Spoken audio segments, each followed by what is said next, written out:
Fear stops us from achieving our true greatness. Are you a professional woman who is feeling stuck, unmotivated, or burned out? Are you worried about your wellness? Are you letting fear stop you from crushing your goals?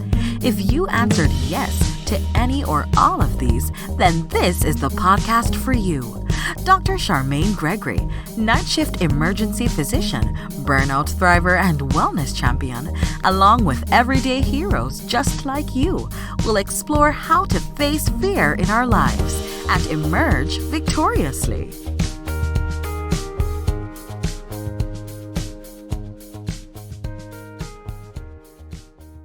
Hello, Fearless Freedom family.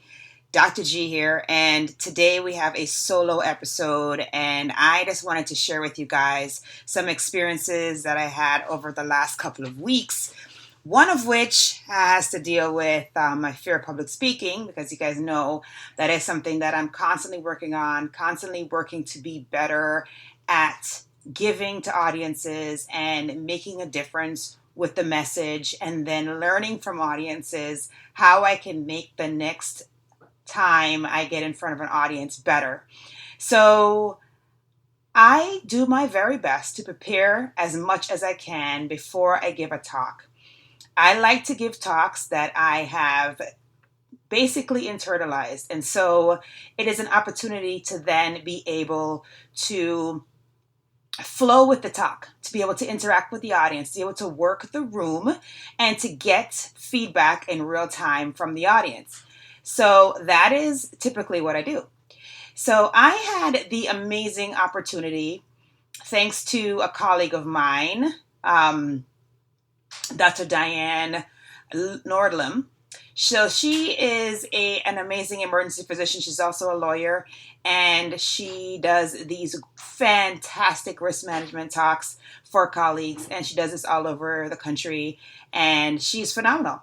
And so when Dan calls you and asks you to give a talk, you say yes immediately, right? Because that's what you do. And so she tapped me on the shoulder and asked me if I wanted to participate in a risk management workshop that she was doing in Florida. And I said, yes, absolutely. So we go to do this talk, and it turns out that it is an all-day talk, all-day conference, and each one of us, it was 3 of us, and each one of us was presenting a 2-hour workshop. And so my workshop was talking about how the happiness of the person providing the care affects the happiness of the patient. And so basically this translates to, how does burnout in caregivers, physicians, nurses, APPs, how does that affect the happiness and satisfaction of the patient, the end user? And so super excited about that opportunity, because it's right in my wheelhouse, talking about burnout, talking about wellness, and really being able to speak to that message. And so it was super exciting to have that topic. And so I got with the mastermind. So I'm in a speaker's mastermind, and with 2 coaches, 2 excellent speaker coaches, Diane Diaz and Carol Cox.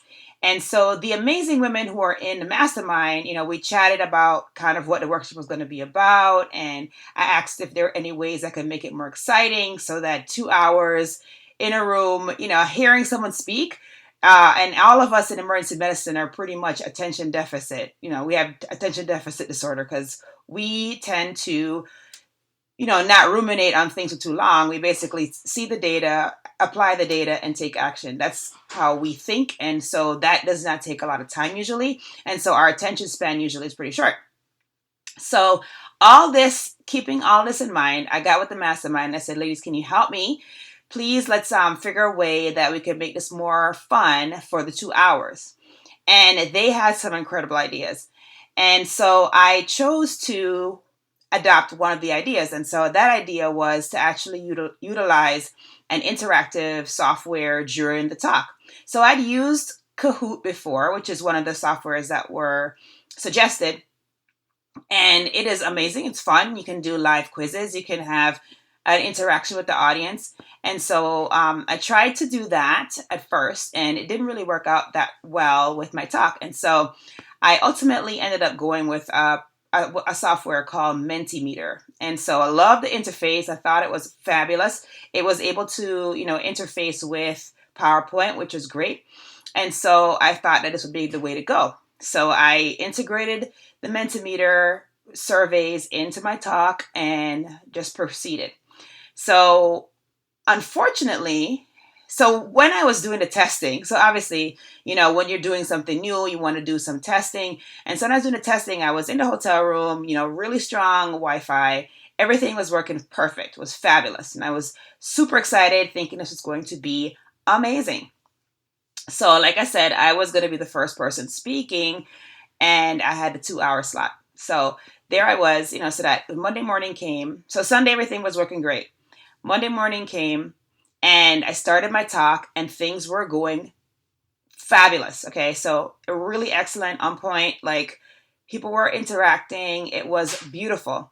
And so I continue with the talk, and I'm talking, and all of a sudden I get to another slide that utilizes the platform, and everything like goes down.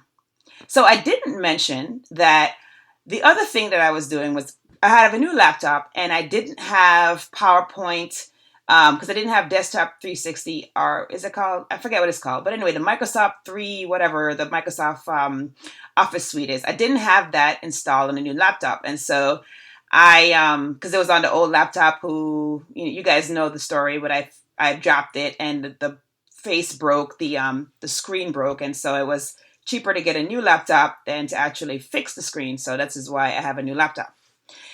So anyway, I didn't have the thing on my new laptop, and so I did not download the slides into PowerPoint. I was working from Google Slides, and you know that Google Slides is dependent on the cloud, right? So there I was giving this talk, and I was dependent on the Wi-Fi connection because I was dependent on the Wi-Fi connection for two things: for the actual slides of the talk on Google Slides, as well as the interface of interactive software called Mentimeter. So everything went down. The Wi-Fi just like conked out, and that was that. And so I was in a bind, right? I was in a situation. Here I was giving this talk to colleagues, and the expectation is excellence on my part as well as theirs. And the slides were no longer able to be shown, and the interactives were no longer able to be shown. So what do? I mean, I think that a previous self of mine, the previous me, who is riddled with fear for public speaking, would have totally collapsed and totally fell apart. But what happened instead? What happened instead was, I thought that this was a learning experience. I was basically saying, wow. And I joked about this in real time with the audience. And I said, you know what, guys? We're talking about resilience, talking about burnout. We're talking about being able to bounce back when we're in a difficult situation. This right here is a difficult situation. I am giving this talk to you, and now my slides are completely not working, and the interactive is completely not working. So now I am going to give you the rest of this talk without any slides. And that's exactly what I did. So in the moment, I got to practice real time resilience, and I got to demonstrate that. And it turned out that it was fabulous. And I definitely learned several lessons. Obviously one is to always make sure that you have a backup, right? So I should know this. I've done talks before. I definitely should know this. And then the other thing is, it's great to try new techniques, new technologies, but sometimes it's probably not the best if you don't know for sure the power of the internet connection where you're going to be going. Obviously, I thought that we were going to be in a different auditorium, and so did the organizers, but then a last minute change put us in an older building, which, unfortunately had somewhat spotty Wi-Fi, which I did not know. So I was depending on technology, and boom, disappointed by that dependence. However, it was an opportunity for me to demonstrate the very thing that I was talking about, which was resilience, being able to think on your feet, being able to bounce back, even in the face of adversity. So that was the first lesson that I learned. um, with this experience. And, I share that with you because, man, it could have gone a totally different way. So, all right, so that was day one of the seminar. So it's a 2-day seminar, and both days I had the first slot 2 hours, right? So the next day I had adapted, right? So this is lesson number 2, adapt to your scenarios, like learn and grow, adapt. And so, I definitely got an opportunity to download the PowerPoints, and now I had the slides on the PowerPoint because I was for sure, like this is not going to happen again. This internet's unreliable. I'm not going to rely on that as my fallback. So we downloaded the slides to PowerPoint, so we're good there, right? So everything's starting. We're going. We get to the segment where it's interactive, and we need to use the Mentimeter plugin, and sure enough, it didn't work. So what do? So instead of using the Mentimeter, which I liked it because it was a way for anonymous inputs to be made, and we were able to get immediately we're able to get a word cloud on the screen, and it was really cool. Nice bells and whistles, and it just added a little pizzazz to the presentation, which was fabulous. So when it didn't work, so what did I do? I basically then did the, hey, if this is what's going on with you, raise your hand kind of situation, or call out some things that you feel are, make you happy. So instead of having the thing go onto the screen as a word cloud, people were just saying what they thought made them happy out loud. Now, I do realize that when something is not anonymous, what happens is those of us who are introverts and don't really feel comfortable in a scenario where we're, like yelling out our answers, may not participate. So that was the loss. But at the same time, it was an opportunity to keep the audience engaged, keep them moving so that they didn't fall asleep on me. And I was like running around and like acting crazy just to keep them awake. But so these were the lessons that I learned. So number one lesson on day one was fail forward fast and course correct. So I fail forward super fast because obviously the slides weren't working. And then I course corrected by actually talking them through the slides that they just couldn't see. So that was the perfect test of my resilience and a perfect opportunity to show and demonstrate that failing forward fast and course correcting is resilience, essentially. And then lesson number 2 came on day number 2 when the Mentimeter still wasn't connecting, wasn't working, but we had made adaptation of ensuring that the slides were on PowerPoint instead of running from the cloud. So there you go. And then the other thing is, then making the transition or making the adaptation of, instead of using the Mentimeter interactive, which was an anonymous interactive, moving toward the audience participation live interactive. So yes, the compromise is that maybe I might have not gotten some input from some of the introverts, but at the same time, it definitely kept the audience engaged and made it very interactive. Then the last thing I didn't tell you guys. So at the very end of the talk, I had these 3 videos, and I was super excited about these videos because the videos really kind of clinched it. It's like one video was basically talking about how every one of us has a backstory, and whether we appreciate that or not makes all the difference in how we deliver care and compassion, particularly for us, as physicians, as APPs, as nurses, etc., providing care to the general public. So, so there was, this is a video that's put out by the Cleveland Clinic, and it's all about compassion, and it really drives home the fact that we all have backstories. So to kind of give you a scenario of what I'm talking about, so basically the video opens with with someone being wheeled in to the hospital, and their thought bubble says, man, I really hope that my test is going to be okay. And then, you see a person passing by, and they look like they're hurrying to get somewhere, and they're thinking, oh man, I really hope that I'm able to pay this hospital bill. And then you have another person in the elevator who is thinking, that they're, oh, I hope that my wife is going to be okay because I'm headed back up to the ICU to see her. So, you get the idea. But basically, there are all these different people who are moving about in the hospital setting and various capacities, and their thought bubbles can be very varied, from something very intense, like just finding out they had a diagnosis that was a terminal diagnosis or a very serious diagnosis, and how do they deal with that, to, another person who may be thinking about a loved one who is having an issue and how they're going to deal and support that loved one through this illness. So everybody's got a backstory, and that plays a huge role in our compassion towards the people that we encounter. So, I used to, a long time ago, I would usually be like kind of scoff at somebody who'd come in the middle of the night for something very minor. And then I just basically started asking people outright. That's, maybe somebody comes in like 2 o'clock in the morning for a sore throat, and I may ask them, so, can I just ask you why you're coming at this time? And you would be surprised at the responses. I mean, people don't just come to the emergency department for no good reason. I mean, there's some people that love to visit us for other reasons, and they make up an excuse to come. But in general, people don't come to the emergency department unless they have a good reason. And so some of the things that I've heard are, I work third shift. And so whenever I can get into the doctor is when the doctor is closed. And so this is why I'm here in the middle of the night. Or I have to take my child to daycare, and if they have a fever, they will not be allowed in daycare. Please let me know that my child is all right. Or you may have a situation where they wanted to go to urgent care, but the time when they were able to get out and go, urgent care was closed. Therefore, they came to see me.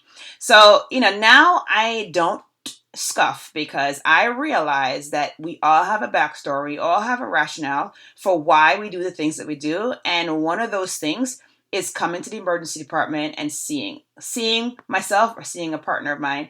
And yes, there are the times when we have that critical emergency, but it may also be that time when we have a headache and we remember that we had a cousin that had a headache.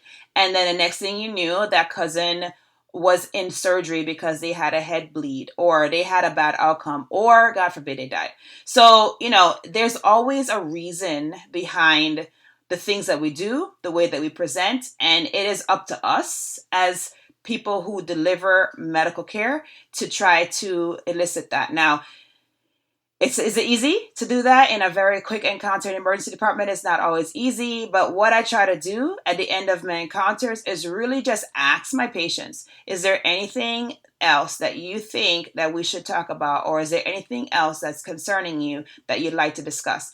And sometimes, oftentimes, 99.9% of the time, that is sufficient for them to tell me that they had Aunt Sally who had belly pain and actually had an aortic aneurysm and was sent home and basically died. So, I mean, these are the things I need to know, right? I need to know like what you're thinking, because that is the only way that I can treat you in the very best of my ability, because my treatment of you as a patient is based on the data that I have. So if I don't have good data, there's no way that I can take action, right?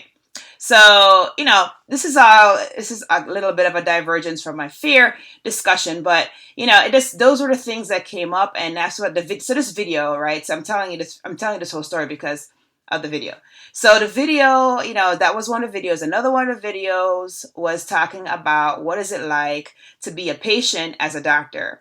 And this, there's a video talking about that in great detail. And, I wish I could share it. So I was very, very sad that that thing wouldn't play. So at the very end of the thing, I had embedded these videos in PowerPoint. So I was confident that they would run, but of course it didn't.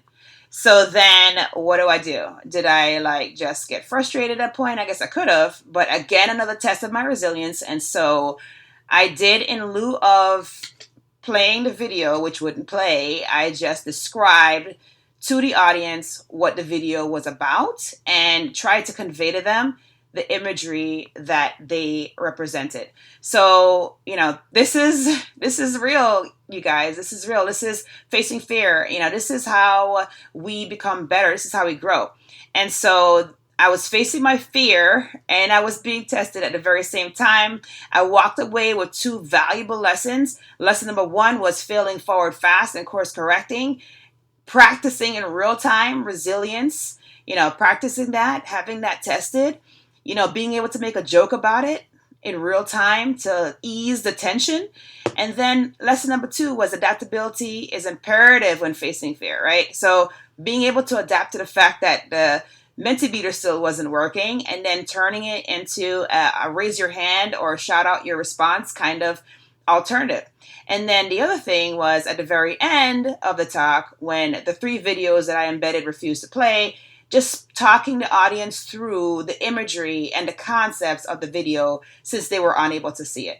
So I'm hoping that this was helpful to you. I'm hoping that you are learning some great lessons in facing your own fears. And again, I always say, go for facing your fears as long as there's no physical danger involved. So like if you're in the middle of the woods and there's a bear attacking, it is healthy to not face that fear of like confronting a bear and running in the other direction. What I'm talking about are everyday fears that can sometimes hold us back from our true greatness. So things like, for me, my fear of public speaking can hold me back, right? If I don't face it and get through it, because being in front of others and sharing the message is so important, because it is going to mean the difference between someone else not identifying that they're burnt out and having a bad outcome, or someone hearing the talk and then realizing that they're in danger and seeking help in a timely fashion so they don't end up in a bad situation. So the message is just too important not to share. And so I cannot let my fear of public speaking get in the way of that, because every time that I get on stage and I talk to a group of people, I am sharing, but I'm also receiving. And like I said, that feedback is so important, because every time that I get feedback about how it can be better, it just makes it better for the next group that I share a message with. So that is my story, you guys. Somebody said, I was telling the story, I think I was sharing it on LinkedIn or something, and I said, somebody said, you should do a podcast episode about that. You should turn it into a podcast episode. So here I am doing that. And so I hope that you guys have learned something from this. I hope that you are looking to face fears in your own life. And I definitely love it when you get back to me with comments and feedback, because I really appreciate that. It's all about us helping each other to rise higher, and it is all about us helping each other to sharpen and be stronger and better than we were yesterday. So I totally appreciate constructive criticism, and I totally appreciate all your comments, because it just really helps me to continue forward in sharing, being vulnerable, and providing you with great content. All right, so just one more thing before we go. I just want to let you guys know that I am still working on the podcast course. It is set to be released. I know I said January and then I said February, but it's set to be released in March. And I am going to be doing a webinar kind of talking about the course and what you can expect and all of that stuff. So I'm going to drop the web page for registration for that webinar in the show notes. So be sure, if you're interested in launching your podcast, getting your voice out there, you're a professional woman, this may be the course for you. And so it's a great way to kind of get everything set and get your podcast rolling and launch, because you will end the course with 5 episodes already recorded, and then a plan for the next 5. Plus all the tools and bonuses and everything that you're going to get from the course that's going to set you up to win, so that you can have an amazing podcast and that you can amplify your message, you can get more clients, you can get more patients, whatever it is that you're looking for, that you'll get that from being able to get your voice out there and amplified and be part of this amazing media platform, which is called podcasting. So that is coming. Like I said, the link for the pre-registration of the webinar will be in the show notes. And I hope that some of you guys will participate in the course and that you'll have great success, because I know you will if you do. All right. So that is all I have for you today. I definitely wanted to make sure that I mentioned the podcast course, because that's facing another one of my fears, because of course this is like the first time ever that I'm doing a course, and so I'm kind of excited and super scared at the very same time. But yeah, so anyway, I hope that you guys will have an amazing day, and thank you again for listening in, and I hope that you will be strong, be brave, and unleash your greatness.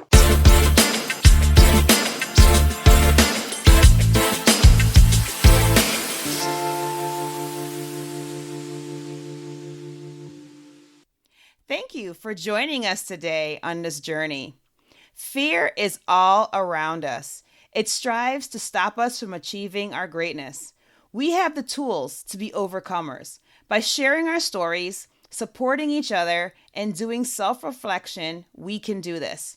If you found value in this conversation today, please be sure to subscribe to and share this podcast with your friends. By going to your favorite podcast platform, leaving a review and a 5-star rating, you will help to get the word out about it. And that is much appreciated.